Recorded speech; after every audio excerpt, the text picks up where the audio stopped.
Vira e mexe, vemos por aí afirmações de que o QI médio do brasileiro é de 85, 86, 87. Se essa afirmação for verdadeira, isso quer dizer que boa parte da população também está na faixa de deficiência intelectual, que é geralmente estabelecida entre 70 e 75 pontos num desvio padrão 15. Para investigarmos a veracidade de tais afirmações, temos que explorar um pouco a ciência por trás da ciência e entender como, afinal, tal informação se consolidou e se difundiu. Eu sou Alberto Elízola, professor de psicologia, e você está no Como a Mente Funciona, o canal onde falamos de filosofia, neurociência, psicologia e muito mais. E se você gosta de conteúdos como esse, já dá o gostei agora e já se inscreve, já ativa o sininho, porque todo dia tem vídeo novo por aqui.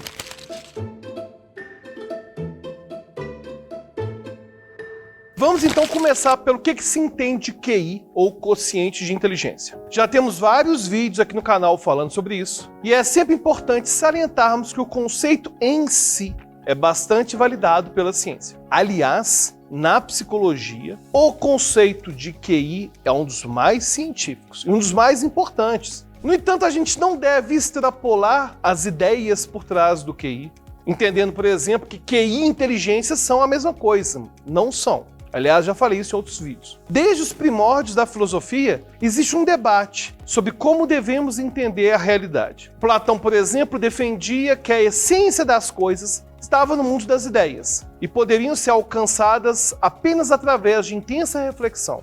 Aristóteles, por outro lado, confiava em seus sentidos, aliás, tendo sido ele mesmo o responsável por categorizar os nossos 5 sentidos. Muitos anos depois, René Descartes chegaria para afirmar que o melhor caminho para se encontrar a verdade não é a reflexão e tampouco sentidos. Para ele, estaremos em um caminho muito mais seguro se seguirmos a matemática. Afinal de contas, uma ilusão de ótica pode confundir os nossos sentidos, enquanto que vieses podem nublar nossos esforços críticos. Os números, no entanto, são isentos de tudo isso, apesar, é claro, de algumas pessoas ainda os usarem de maneira enviesada. Dito isso, é natural e aconselhável que o maior número de coisas seja medida através de ferramentas objetivas. Mas quando falamos de inteligência, podemos ter desafios já na sua definição. Entendemos a inteligência como a habilidade de reter, organizar e manipular informações em diferentes contextos. Mas as coisas podem ficar um pouco mais complicadas porque indivíduos podem ter maior habilidade de retenção, sem que haja habilidade de manipulação de informação, por exemplo. O teste QI tem boas correlações com vários processos cognitivos, mas sua relação com a criatividade, por exemplo, não é linear.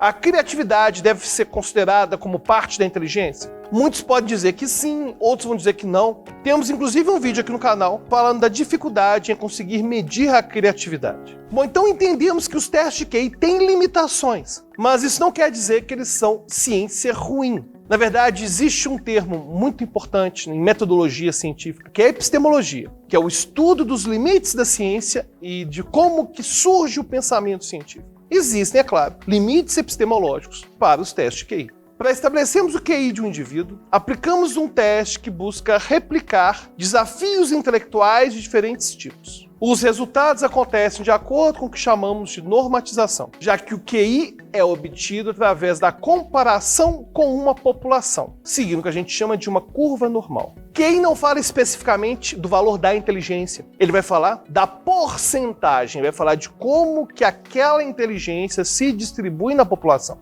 Essa curva normal ou curva gaussiana apresenta uma tendência onde a média, a mediana e a moda se encontram na mesma região, no meio. Vamos supor aqui no exemplo ilustrativo inventado, queremos medir a altura média da população. Aí vemos que a altura média dos homens é de 1,72 m. Isso quer dizer que podemos somar a estatura de todos os participantes e dividi-la pelo número de participantes. O resultado, a média é 1,72 m. Se quisermos ver qual que é a estatura mais comum, também chegaremos ao mesmo número, que é a moda. Se quisermos ver qual que é o número onde as duas metades se dividem, também chegaremos ao mesmo número, que é a mediana. Essa distribuição normal é vista, sobretudo, em fenômenos naturais. Se falamos de renda, os pontos entre média, mediana e moda podem ficar muito distantes entre si. Bom, entendemos que a base da pontuação de QI é mais ou menos como essa ideia da altura. O QI médio de uma população vai ser de 100. Entendendo um pouco o que está por trás do QI, entendemos também que devemos tomar muito cuidado com números, justamente por eles estarem alinhados a uma ideia de que é o suprassumo da ciência. Mas muitas vezes números são comumente usados de maneira a iludir ou a ludibriar uma audiência. É um caso bem comum de notícias que afirmam que uma criança mais inteligente que Einstein foi encontrada não sei em que canto do mundo. Bom, primeiro que, como já foi dito, QI e inteligência não são a mesma coisa. E segundo que o Einstein nem chegou a fazer teste QI. A afirmação, portanto, é pra lá de absurda. Mas muitas vezes acreditamos só porque nos é apresentado um número. Agora vamos ao caso do Brasil. Uma das fontes mais citadas para dizer que o QI médio do brasileiro é 85 ou que o QI do brasileiro está caindo é o site Our World in Data.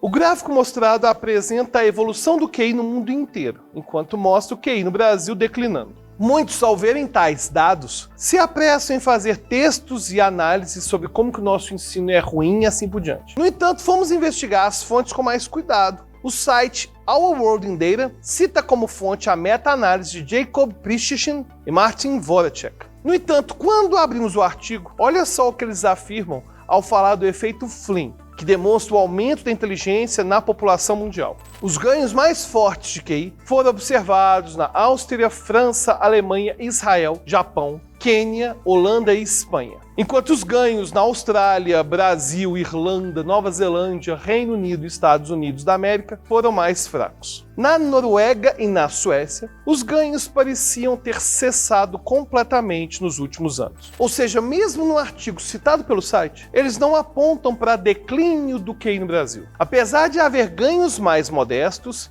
eles apontam para uma situação de melhora. Já a situação na Noruega e na Suécia parecem mais estáveis, simplesmente porque são países desenvolvidos ao ponto de não haver situações de desnutrição, por exemplo. Aliás, uma das melhores explicações que a gente tem hoje do chamado efeito Flynn, que é o aumento do QI entre gerações, é justamente saneamento básico e o fim da desnutrição. Mas mesmo quando vamos investigar os dados usados por Jacob Prischin e Martin Voracek, chegamos a um estudo de 2007 da Carmen Flores Mendonça, que inclusive foi minha orientadora em pesquisa lá no UFMG, Graciane Lopes Jardim, Francisco José Abad e Larissa Assunção Rodrigues. Já no resumo do trabalho, podemos entender o que pode ter acontecido entre estudos sérios e a disposição incorreta de informações. Investiga-se a relação entre inteligência, personalidade e nível de informação geral e atual de escolares do estado de Minas Gerais. 2 amostras participaram do estudo. A primeira proveniente de escolas de 3 níveis de vulnerabilidade social de Belo Horizonte, Minas Gerais, com N igual a 600. E a segunda de escolas municipais da cidade de Perdões, do N igual a 215.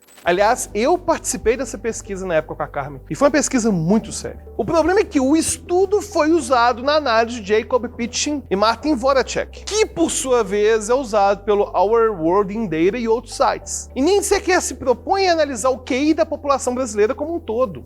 Inclusive, vou enfatizar mais uma vez que essa pesquisa, esse trabalho brasileiro é muito sério, mas a sua aplicação simplesmente tinha um escopo totalmente diferente. Ou seja, vemos que essa ideia de QI médio brasileiro nasce quase que de um telefone sem fio. O estudo que foi feito no Brasil dedica-se a entender os impactos da vulnerabilidade social. Se usarmos seus dados como se fosse um retrato do Brasil como um todo, aí veremos que a nossa inteligência está realmente caindo, que a média do nosso QI é por volta de 85. Mas isso simplesmente não faria sentido. E o Jacob Prischin e Martin Voracek ainda apontam em seu estudo as várias limitações encontradas, inclusive limitações que são bastante naturais. Ainda mais quando falamos de países como o Brasil, que não tem políticas muito firmes de testagem. Em uma meta-análise, idealmente se coloca na cesta apenas estudos que são equivalentes. Ou seja, não deveríamos colocar testes com diferentes escopos dentro de uma análise, porque assim corremos o risco de concluir algo totalmente fora da realidade. Mas como já afirmei, às vezes a informação científica, principalmente no jornalismo, acaba passando por um efeito de telefone sem fio. Pesquisadores brasileiros fazem um estudo de uma população vulnerável. Aí um segundo estudo usa o estudo brasileiro para fazer comparações, mas ainda aponta inclusive para as limitações do método. Aí depois um site simplesmente pega os dados e coloca num gráfico. E a cada passo a gente vai perdendo informações importantes. As pessoas, ao verem os gráficos, ficam boquiabertas e muito dificilmente verificam tudo que tem por trás dos dados. Assim, os números acabam mentindo, mesmo que sem querer. Inclusive, a gente já tem ranking objetivo para mostrar como que a educação no Brasil está ruim. Era só mostrar, por exemplo, o ranking do Brasil no teste PISA, que é tipo um Enem mundial. O Brasil sempre está nas últimas colocações. E do nosso lado, apenas podemos recomendar cuidado. Números, gráficos, são muito eficientes para convencer as pessoas, mas eles também são perigosos quando usados da maneira errada. Por isso, concluímos o vídeo mais uma vez falando sobre ceticismo. Ceticismo não quer dizer apenas duvidar de tudo de qualquer forma. A dúvida pela dúvida pode alimentar nossos vieses ou nos fazer abraçar teorias da conspiração. O ceticismo deve também ter base nos dados e no tratamento científico das coisas. Como René Descartes propôs, os números são mais confiáveis do que os nossos sentidos. Apesar de poderem ser manipulados, a sua natureza sempre deixa um rastro, podemos e devemos investigar. O QI médio do brasileiro não é 85, nem 86, nem 89. Se quisermos entender como que a inteligência do Brasil se compara a outras inteligências de outras nacionalidades, a gente ia precisar de um estudo muito mais amplo, muito mais coordenado. Ainda mais considerando que alguns países têm populações menores do que algumas cidades brasileiras. Testes de QI são normatizados, de acordo com a cultura, de acordo com a população. E mesmo com os chamados testes equiculturais, que buscam ser justos culturalmente, até mesmo esses testes têm limites. Se fizermos testes com indígenas, por exemplo, eles podem apresentar menor costume ao resolver testes padronizados, podendo ter um resultado menor que a média, sem necessariamente ter, de fato, uma inteligência menor. E eu quero agradecer você que assistiu o vídeo até aqui. Estava preocupado se seu QI ser de 85? Já tinha ouvido essa notícia? Quer sugerir algum tema? Só deixar um comentário. Agora, se você quiser debater diretamente comigo e com a nossa comunidade e ajudar nosso canal a manter-se vivo, aí é só virar apoiador do canal. Clica no link da descrição e até a próxima.